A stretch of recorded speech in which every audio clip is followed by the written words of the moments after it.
Hello, this is Berhain Selassie, the Orthodox Catholic one. Today's video is called "The Quran Mistakes a Rabbi for God," or as I could call it, the Quran quotes the Babylonian Talmud and thinks it's God speaking.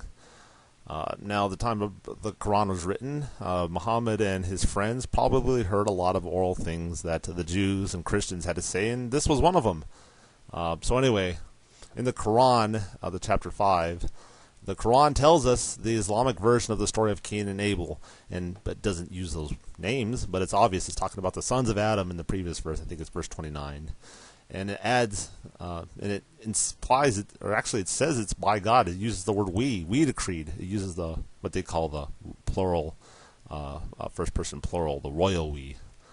And it says that it refers to Allah speaking. Now here's the passage of the Quran in the Arabic. If you read Arabic, you can go to the link there and you can read it for yourself. But here's the translation. Because of that, talking about Cain killing Abel, we decreed upon the children of Israel that whoever kills a soul, unless for a soul or for corruption in the land, it is as if he had slain mankind entirely, and whoever saves one, it is as if he had saved mankind entirely. And then it goes on and says, and our messengers had certainly come to them with clear proofs, and it goes on and on. So anyway, that's in Quran 5:32. It's found in verse 31 in some of the older editions. It's Surat Al-Ma'idah, I think that's how it's said. The table spread with food, and that's the Sahih International translation. Anyway, here's Ibn Kathir. He applies it to Muslims. It says, Sa'id bin Jibyar, however you pronounce it, Jabayr, said, he who allows himself to shed the blood of a Muslim is like he who allows shedding the blood of all people. He who forbids shedding the blood of one Muslim is like he who forbids the shedding the blood of all people. And then it goes on and says, and it goes on about that. That's Ibn Kathir.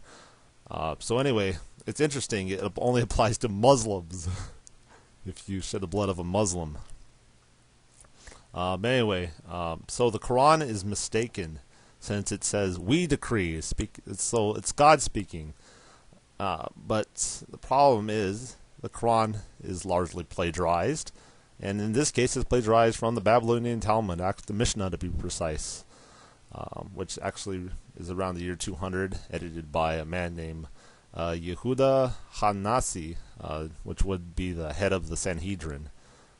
Judah, the president, or whatever you want to call the Nasi, the prince. And it's not part of the Holy Bible at all. It's just a Jewish commentary on the Bible. It's talking about Jewish laws and stuff like that. It's the writing of Jewish rabbis after the temple fell. And he was quoting earlier rabbis. Judah Nasi lives about the year 200. Anyway, the Talmud in Sanhedrin 37a, the Mishnah section, reads the following, and you could see the Hebrew text right here. If you read Hebrew, here's the Hebrew text, Sanhedrin 37a. Anyway, here's the English translation. It talks about the bloods of thy brother cried out unto me, which is similar to what the Quran says, but it doesn't actually have this quote. But anyway, it goes on and says, it talks about the blood, and it says, for this reason was mankind created alone, to teach thee that whosoever destroys a single soul of Israel, Scripture imputes guilt to him as though he had destroyed a complete world. And whoever preserves a single soul of Israel, Scripture ascribes to him as though he had preserved a complete world. Also notice the word Israel is missing in a lot of those texts. So it's pretty much identical to what the Quran says. The Quran just adds a little, but in substance it's saying the same thing, and it's not God speaking. It is a Jewish rabbi. So this Jewish rabbi, the Quran has elevated to Allah himself, which is ironic because Muslims take Jesus, who was a Jewish rabbi, and said he was God, and they say, well, he was not God, he was just a prophet. So they're doing the opposite. With this rabbi, they mistakenly thought he was God, and with Jesus, who is God, they just pretty much make him just a rabbi, a prophet rabbi. But anyway, it's ironic.